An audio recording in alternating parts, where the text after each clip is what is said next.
شروع کرتا ہوں اللہ کے نام سے جو بہت مہربان اور رحم کرنے والا ہے۔ آج کا میں یہ ویڈیو لاگ گزشتہ روز ایک نجی ٹی وی چینل سما پر ایک ڈاکومنٹری دکھانے کی کوشش کی گئی، اور جس میں دکھانے کی کوشش کی گئی کہ ایم کیو ایم کے وجود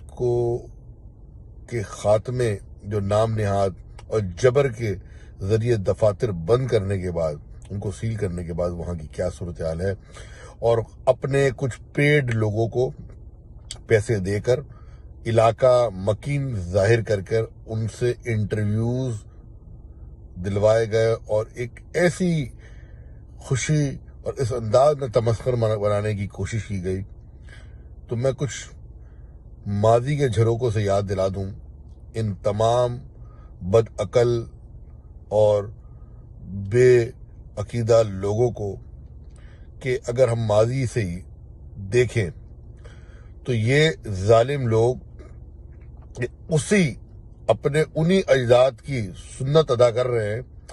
جن کے اجداد نے ماضی میں بیت اللہ شریف اور مدینہ مسجد نبوی جیسی مقدس جگہوں پر حملے کیے اور وہاں مختلف جانور باندھے، اور یہ تاثر دینے کی کوشش کی کہ اب یہ جگہ ویران اور سنسان اور بیابان بن جائے گی۔ آج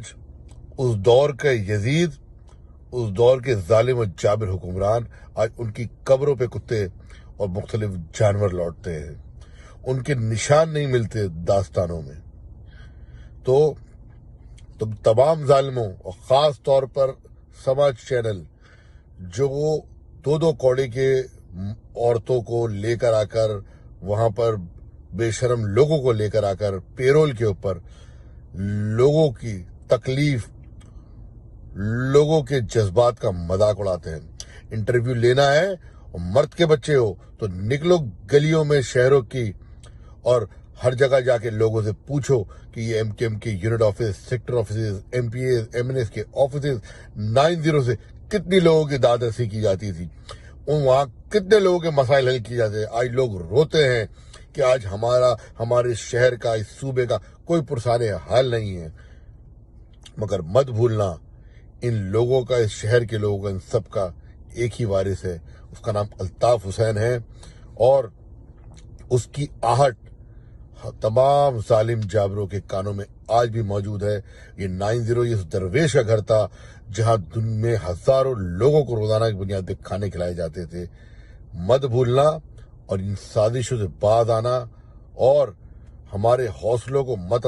آزمانا کہ طوفان کر رہا تھا میرے عزم کا طواف، تم جیسے بے غیرت سمجھ رہے تھے کہ کشتی ببر میں ہے۔ جی الطاف، جی مہاجر۔